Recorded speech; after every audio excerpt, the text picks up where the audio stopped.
So I suppose I'd like to apologise first. The actual gynae-oncologist who works in Limerick was unable to make it today, and since I've spent so much time in the gynae-onc department in James's, Sharon, who I know quite well, having worked with her, guilted me into presenting today because they wanted somebody local. Now I'm local in that I started working here last week, so... So a lot of what I was going to discuss, I think Prof Gupta has already discussed, so hopefully we'll be able to catch up a bit on time, and I won't keep you too late.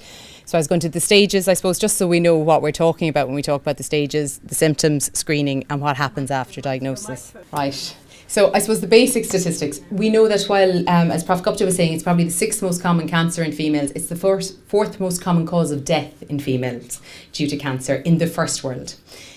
We know that more than half are diagnosed at late stages, so stage 3 and stage 4.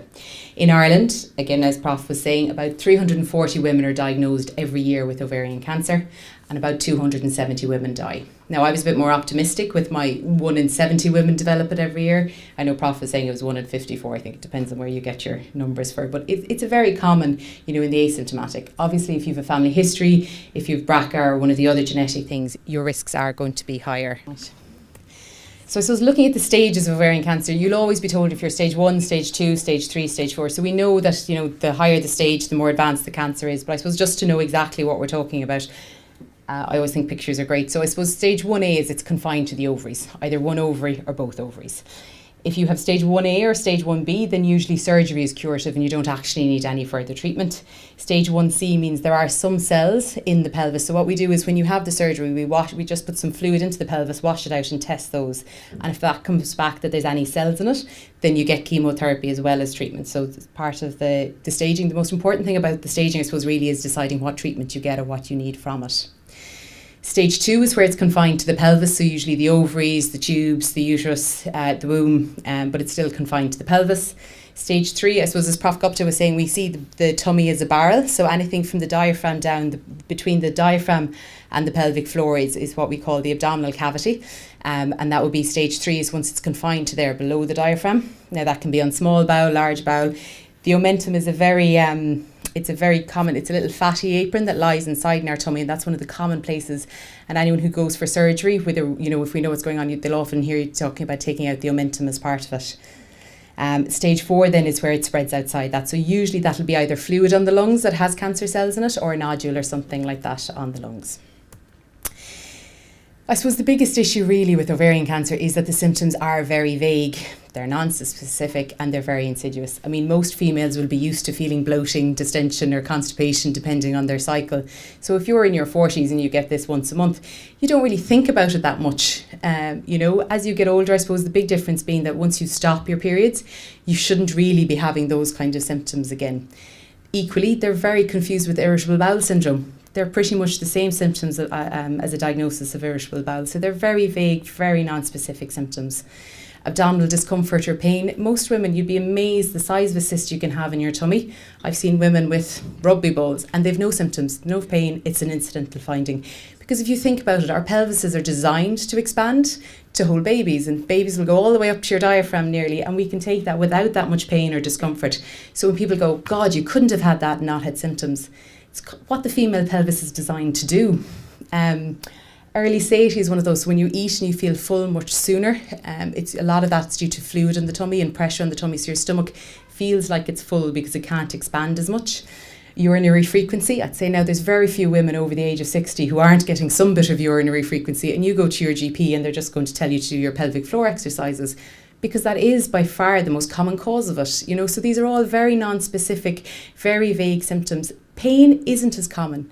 You can get pain from the back pressure, or if it twists, so if an ovary twists on itself or a large cyst twists, it cuts off the blood supply and you can get torsion from that, or if it bleeds into it. But actually pain isn't really associated with early ovarian cancer. It's more just the pressure symptoms as it gets larger and larger. So they're very vague and it's very difficult to pin them down. Screening. Now I know Prof Gupta has talked about screening, so I'm going to glaze through it. I mean, as he mentioned, the 200,000 women in the UK, there were 40,000 women in that in that one in the States. And I think there was one of those benign cases that had the serious complication. They ended up with stomas or ended up with bowel, and they had nothing wrong with them in the first place. So screening, you do need to be sure that what you do, if when you're screening, that you do no harm first. I suppose it is our basic principle. The subgroup of the high risk group, so that's the BRCAs and things like that, in the earlier analysis in the UCAS study, they didn't actually show they showed a trend towards a benefit, but no statistical benefit. So even in those very high risk groups, it still hasn't shown to be very effective, and again, the potential for harm.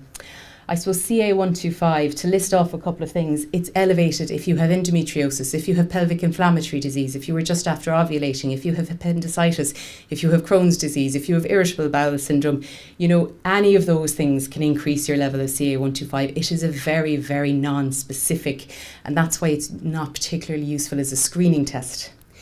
If you have an ovarian cyst that is complex, then that's not a screening test. That's used as a diagnostic test. So that's why it's slightly different. If we know you have an ovarian cyst and we do the CA125, that's useful for us. But if you have normal ovaries and we're doing it, it doesn't give us a huge amount of information. And we know that about 25% of people with stage 1 ovarian cancer will have a normal CA125.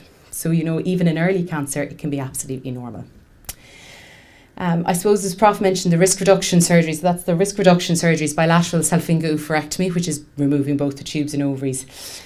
That has issues for BRCA carriers as well. We would recommend, if you were a BRCA1 carrier, the recommendation is that you have it carried out between the ages of 35 and 40. If you're a BRCA2, we say 40 to 45, knowing for both those groups that your best outcomes are if you have your ovaries and tubes removed before the age of 40. Now, that is going into premature menopause. It affects your cardiovascular health, it affects your bone health, it affects your mental health, it affects your social health. If you're planning on family or not, what age do you decide on having it done? There's huge implications. The surgery itself is relatively straightforward. It's keyhole surgery. Takes about half an hour. You go home that evening and you're back at work 2 weeks later. It's not the surgery that's difficult there. It's dealing with the aftermath of it. The other issue then is we can't give you the hormones. So if you were BRCA, giving you HRT will increase your risk of ovarian cancer and increase your risk of breast cancer. So it's one of those things that, there isn't the same treatments as somebody who, say, goes through a naturally early menopause, who their ovaries stop working for whatever reason, and then we can give them HRT to replace it. So it's very difficult to treat those symptoms in these women. Also, surgical menopause, you don't get that gradual reduction in your hormones that you can get over time with the natural menopause. From anywhere from day 2 to day 3 after the surgery is where you can get severe symptoms. I suppose it also doesn't reduce your risk 100% of developing ovarian cancer, even with those BRCA patients. And that's probably for 2 reasons. One, as Prof Gupta mentioned, the peritoneal cancer is associated with ovarian, and you cannot remove all the peritoneum from the tummy. The other thing, I suppose, is when we're babies or when we're developing as fetuses, our ovaries actually develop up by our kidneys and move down, and they will drop some cells as they move down, and you can't mop all those up either because you just can't see them. So, even though that would be the standard of care, it's still not without risk. And in some ways, those are the easy cases. I can justify taking the ovaries of a 40-year-old if she has BRCA. There's no question about it. It's very easy. But what if you don't have BRCA? What if your mother has ovarian cancer and your sister has it, but actually they haven't tested positive? So you're still a very high risk person, but what do I do then? Do I wait until you're 50?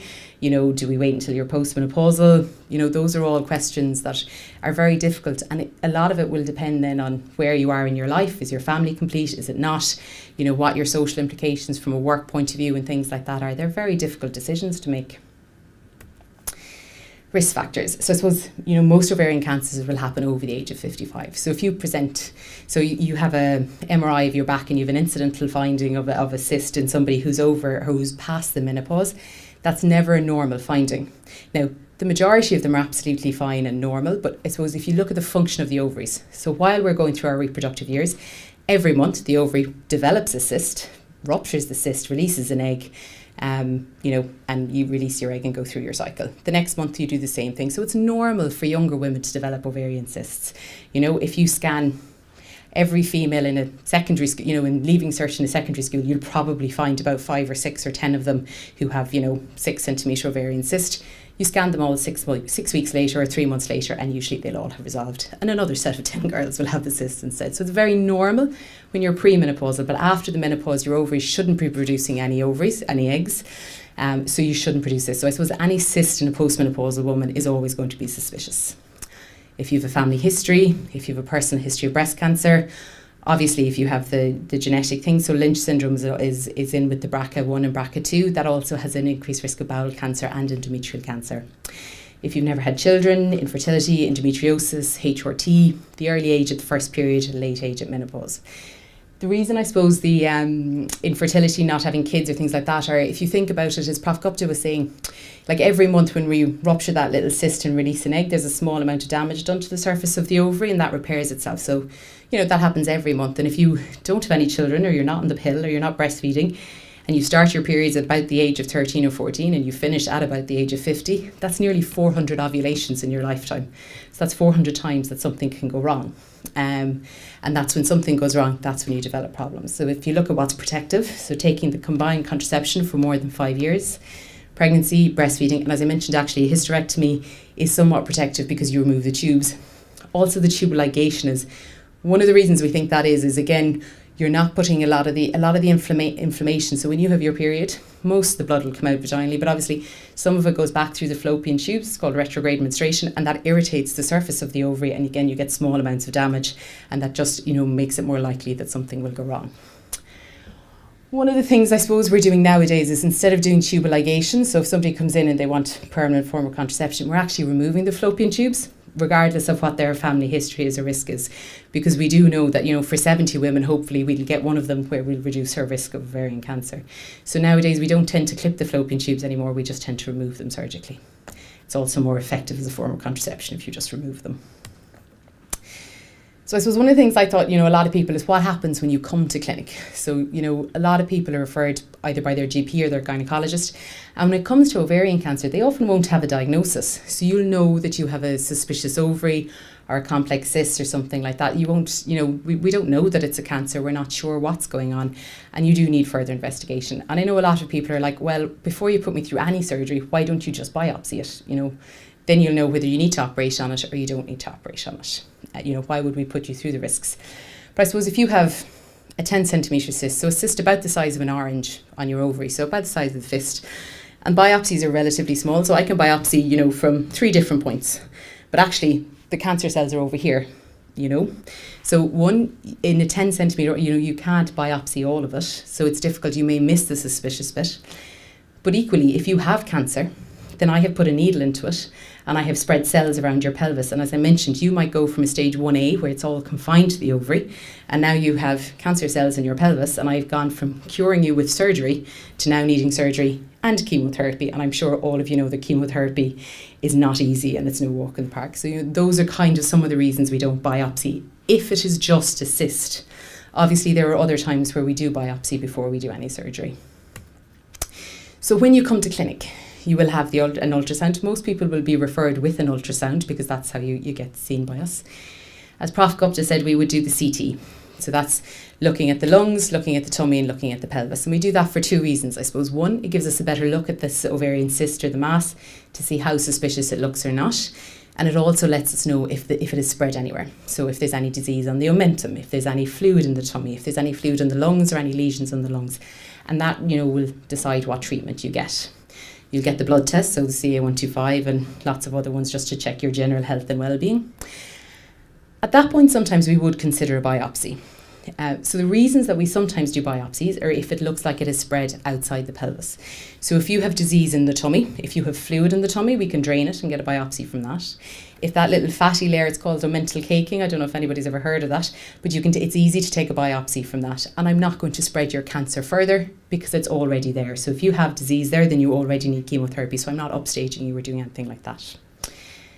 As Prof mentioned, we do the MDT. So the MDT is probably one of the most important things. It's the surgeon, so it's the gynecologist. Prof will be there, the oncologist, the radiation oncologist will be there, although we don't use radiation very much for ovarian cancer. The radiology consultant, so the person who looks at the scans will be there. Pathology, so if you have a biopsy, they're the people who look at it under the microscope. And then we'll have the nurses from all the different areas.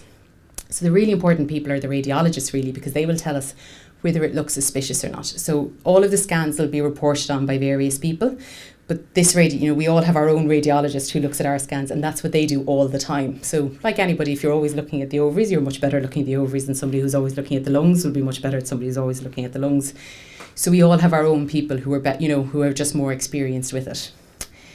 They are beneficial from 2 points of view, because if it looks like if it's spread, and we need a biopsy first, they will, they'll say, actually, it looks like it's there. Maybe you should do a biopsy first and see what's going on. If they think, we need surgery, then they help us plan our surgery. So they'll say, well, actually, the bowel looks like it's involved. Maybe it's not involved. Maybe you need to plan for X, Y, and Z. You could just plan what you're going to do from a surgery point of view. So we look at all the images, we look at the pathology, any tissue, and as Prof was saying, it is really important because what treatment you get will very much depend on what the tissue type is. So some cancers don't respond as well to chemotherapy, I know you mentioned that, in which case, even if it's very extensive disease, then surgery probably is best in the first case because it won't really respond to chemo. If you have very extensive disease, if it's gone to the lungs or if there's a bit of fluid on or things like that, then actually chemo is more effective because we're not going to be able to remove that all surgically until we shrink it. And I know Prof is saying there's kind of a little change around now as to whether, when should we do surgery first, when should we do chemotherapy first? And those are difficult decisions. Sometimes it will depend on how extensive the disease is. Sometimes it will depend on how you are as a patient. So what other comorbidities do you have? So somebody, who's healthy and well might tolerate a surgery very well. Somebody who's already unwell might have heart conditions, might have diabetes, might be very overweight. How people respond to treatment or tolerate surgery is very different. And it's most important. It's one of the reasons I always think the MDT is so important, because you look at everything about the individual and there's no one person deciding. So you don't go to Prof and Prof goes, well, I've seen you first, so I'll give you chemo. You don't go to Kevin Hickey and go, well, I've seen you first and I'm a surgeon, so I'll do your operation. That's never what happens. Everything is looked at by a group. So it's the best treatment for the individual is what happens, rather than, what's the easiest thing for me to do. So and that's the whole point of it. The surgery that we do can be anything from a simple hysterectomy, and take the omentum out, to very extensive surgery where we take parts of your liver, take large parts of your bowel. Some people will end up with stoma or a bag where the bowel comes out to their tummy surface rather than a normal bowel function. I've seen where we've taken bits off diaphragms, we've taken spleens out. It very much depends on what you find when you go in. And we call it is cytoreductive surgery. So we basically try to remove every part of cancer that we can see, because we know the best results from surgery are that if we bring it down to a minimal disease left.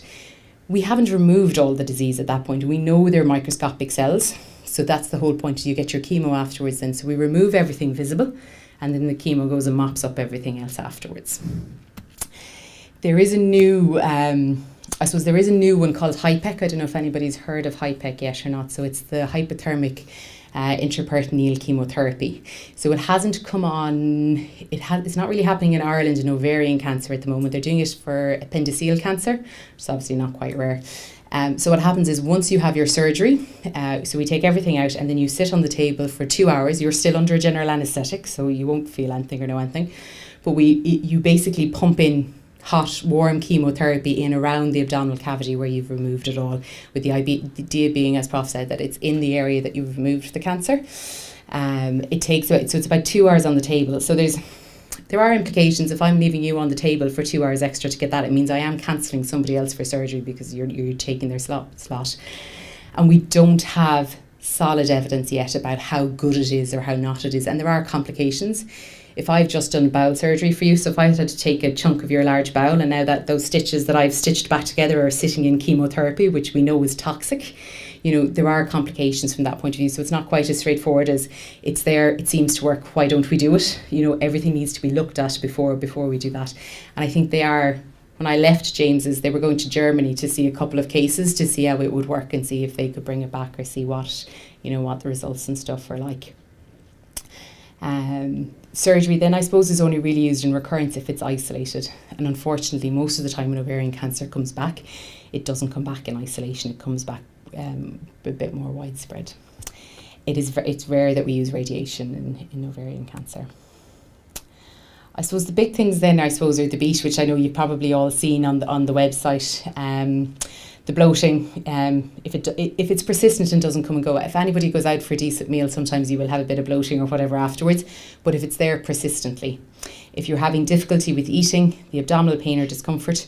Now I know the T in some of them is to tell your GP about your symptoms, but this one is toilet change as well. So any constipation, the frequency or things like that. If any of those are persistent, then at least go to your GP and see there is from that point of view. That would kind of be most of it. Any questions or?